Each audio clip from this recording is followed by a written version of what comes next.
SLBC సొరంగం ప్రమాద స్థలికి BRS ప్రతినిధి బృందం బయలుదేరింది. మాజీ మంత్రి టి హరీష్ రావు సారథ్యంలో బీఆర్ఎస్ కు చెందిన ఉమ్మడి నల్గొండ, మహబూబ్ నగర్ జిల్లాల ముఖ్య నాయకులు ఘటనా స్థలికి వెళ్లారు. నాగర్ కర్నూలు జిల్లా ఆమ్రాబాద్ అటవీ ప్రాంతంలోని దోమలపెంట వద్ద సొరంగం పనులు జరుగుతుండగా భారీ ప్రమాదం సంభవించి 8 మంది కార్మికులు అందులోనే చిక్కుకున్న విషయం తెలిసిందే.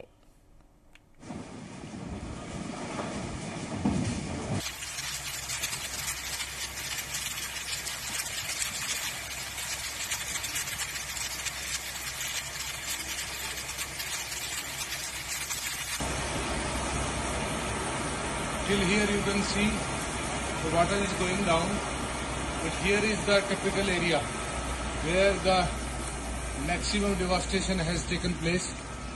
You can see how these big pipes and other iron material are lying. It is సొరంగం ప్రమాదంలో చిక్కుకున్న వారిని కాపాడేందుకు ప్రభుత్వం చేస్తున్న సహాయక చర్యలకు ఎటువంటి ఆటంకం కలగకూడదనే ఉద్దేశంతో ఇంతకాలం అక్కడికి తాము వెళ్లలేదని హరీష్ రావు అన్నారు. సొరంగంలో చిక్కుకున్న జార్ఖండ్, ఉత్తరప్రదేశ్, పంజాబ్, జమ్మూ కాశ్మీర్ రాష్ట్రాలకు చెందిన కార్మికులు, సిబ్బంది కుటుంబాలకు ధైర్యం చెప్పడం తక్షణ అవసరమన్నారు. సహాయక చర్యలను పరిశీలించి తమ వైపు నుంచి ప్రభుత్వానికి అవసరమైన సూచనలు చేయడానికి ఘటనా స్థలికి వెళ్లాలని పార్టీ అధినేత కేసీఆర్ ఆదేశించారని వివరించారు. సహాయక చర్యలు చేపట్టడంతో ప్రభుత్వం ఘోరంగా విఫలమైందన్నారు హరీష్ రావు. ट्यूब देखना इधर ही रखा है, यही रखा है सामने. ये फिरोज हम पहुंच चुके हैं मशीन के पास बिल्कुल. ये देविंदर, ये मुन्ना कुरैशी, ये है मशीन. और बाकी का हिस्सा जो इधर खड़ा है, तो जहाँ पे आप एक लाइट देख रहे हो, यहाँ से 150-200 मीटर के करीब वो दूरी है जहाँ लाइट देख रहे हो, वो दूरी से, और ये जो दूरी है वो 200-250 मीटर की दूरी है.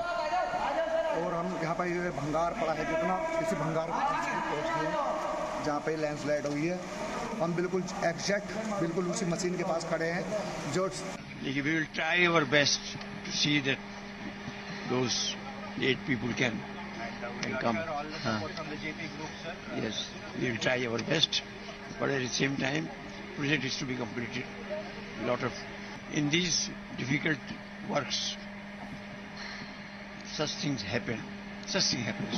In my life, I think it might be 6th or 7th accident. In Tehri, in Bhutan, in J&K, everywhere we have to encounter all this. But मंत्री से ये बात थी कि बॉडीज को निकालने की प्रयत्न करना है और प्रोजेक्ट को फिर कैसे पूरा करना है. दो चीज बहुत इम्पोर्टेंट है.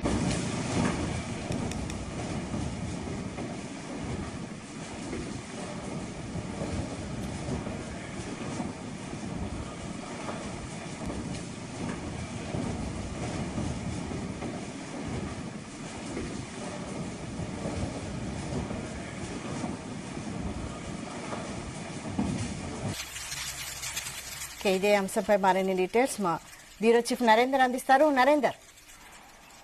రైట్ వైశాలి, ఎస్ఎల్బీసీ టన్నెల్ దగ్గర వారం క్రితం జరిగినటువంటి ఇన్సిడెంట్ కారణంగా 8 మంది, 2 ఇంజనీర్లు కావచ్చు, మిగతా కార్మికులు కావచ్చు, దాంట్లో చిక్కున్నటువంటి ఉదంతం నేపథ్యంలో ఇప్పటికే రెస్క్యూ టీం వివిధ డిపార్ట్మెంట్లందరూ కూడా అక్కడ ఆపరేషన్ చేస్తున్నటువంటి సంఘటన ఉంది. అయితే దీని మీద ఇప్పటి వరకు బీఆర్ఎస్ పార్టీ మౌనంగా ఉంటూ వస్తుంది. బట్ 2 రోజుల నుంచి కూడా చెప్పుతూ వస్తోంది. ఇక్కడ ప్రధానంగా చేస్తున్నటువంటి ఆపరేషన్ ఏదైతుందో సరైన విధానంగా చేయట్లేదు.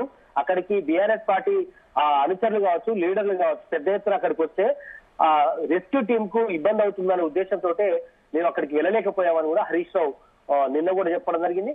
బట్ ఈ రోజు ఉమ్మడి నల్గొండ జిల్లాకు సంబంధించినటువంటి లీడర్లు కావచ్చు, ఉమ్మడి మహబూబ్ నగర్ సంబంధించినటువంటి మాజీ మంత్రులు, ఎమ్మెల్యేలు, ఎమ్మెల్సీలు వీళ్ళందరితో కలిసి మాజీ మంత్రి హరీష్ రావు ఒక టీమ్ గా కాసేపు క్రితమే బయలుదేరారు. వెళ్లే ముందు ఆయన మీడియాతో మాట్లాడడం జరిగింది.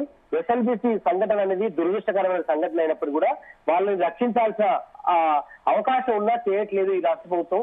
ఇందులో ఘోరంగా వైఫల్యం చెందిందంటూ కూడా హరీష్ రావు ఈ సందర్భంగా మాట్లాడారు. ముఖ్యంగా ఈ రేవంత్ రెడ్డి, యనమల రేవంత్ రెడ్డి గారు అబద్దాల రేవంత్ రెడ్డిగా మారారు.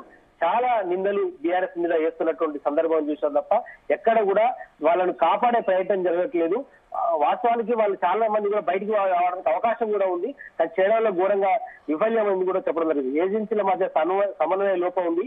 రాష్ట్ర ప్రభుత్వం ఏదైతే ఆ ఏజెన్సీలకు డైరెక్షన్ ఇవ్వడంలో ఫెయిల్ అయింది అన్నటువంటి విషయం మీద చెప్పడం జరుగుతుంది. మంత్రులు కేవలం హెలికాప్టర్ లో ఇంటర్వ్యూలు ఇస్తూ ముందుకెళ్తున్నారే తప్ప ఎక్కడ కూడా అక్కడ ఫోకస్ పెట్టి వాళ్ళ ప్రాణాలు రక్షించాలనేటువంటి ఆలోచన ఏమాత్రం చేయలేదు. ఎస్ఎల్బిసి సొరంగం అనేది మాయంలో జరిగింది, అంతకంటే ముందు కూడా తవ్వడం జరిగింది. మాయంలో ఆల్మోస్ట్ 12 కిలోమీటర్లు తవ్వాం, కానీ దురదృష్టవశాత్తు 5 కిలోమీటర్లు తవ్వామని ఇప్పటికీ ఉత్తమ్ కుమార్ రెడ్డి గారిని జూపాలి అని చెప్పడం జరుగుతుందంటూ కూడా ఆయన ఈ సందర్భంగా మాట్లాడారు.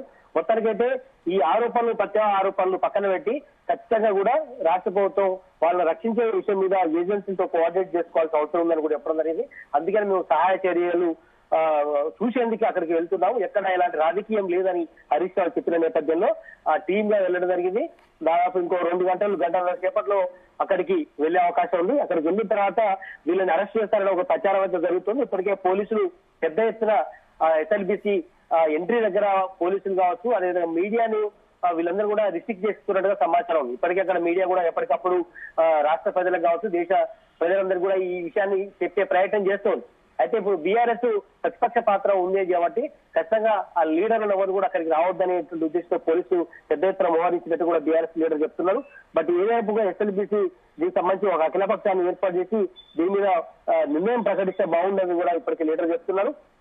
రేవంత్ రెడ్డి 15 నెలల పాలనలో 15 మీటర్లు కూడా సొరంగం తవ్వలేదు, కానీ పేరుకు మాత్రం పెద్ద ఎత్తున ఆర్భాటం చేస్తున్నారని కూడా చెప్పే ప్రయత్నం చేస్తున్నారు.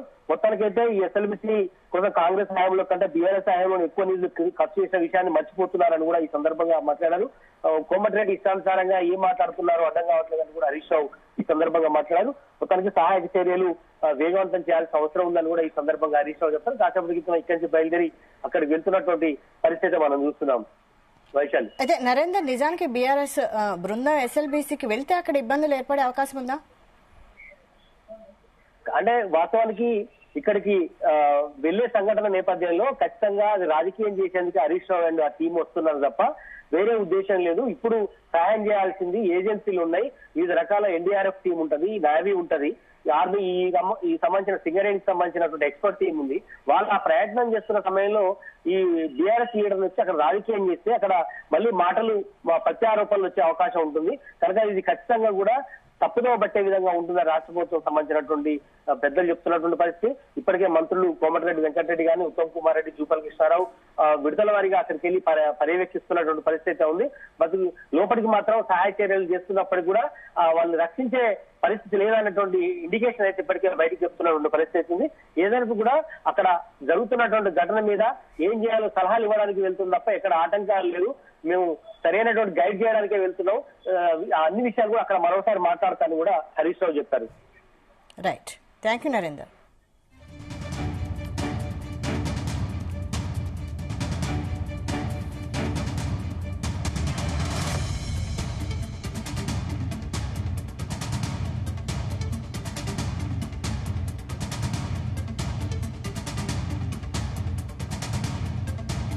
అది పైనుంచి హెలికాప్టర్ లో చూస్తే సొరంగం లోపల ఏమన్నా ప్రత్యేకంగా చూడడానికి వీళ్ళకి ఏమైనా ఎక్స్రే కెమెరాలు కళ్ళు గిట్ట ఉన్నాయా?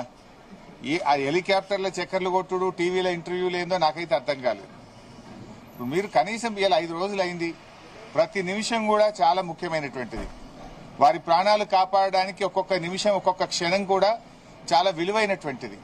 మీరు ఎంత తొందరగా సహాయక చర్యలు ప్రారంభించడం ద్వారా వాళ్ళ ప్రాణాలు కాపాడే ప్రయత్నం చేయాలి. లోపల వాళ్ళకు ఆహారం లేదు, త్రాగునీరు లేదు, మరి వాళ్ళు ఎలా 5 రోజులు జీవించాలి? సో దాని మీద మీ శ్రద్ధ కరువైందేమో అనిపిస్తా ఉంది. అసలు ఇప్పటి వరకు సహాయక చర్యల ప్రారంభమే కాలేదు. మక్కు తీయడం గాని, ఆ టన్నల్ బోరింగ్ మెషిన్ ను తొలగించాలా, అది అడ్డంగా ఉన్నటువంటి పార్ట్స్ తొలగించాలా, ఆ మక్కుని ఎలా బయటకు తీయాలి, ఆ మక్కు తీస్తే మళ్లీ తిరిగి పైనుంచి కొలాప్స్ అవుతుందా, ఒక అంచనాకు రాలేకపోతున్నారు, ఒక అవగాహనకు రాలేకపోతున్నారు.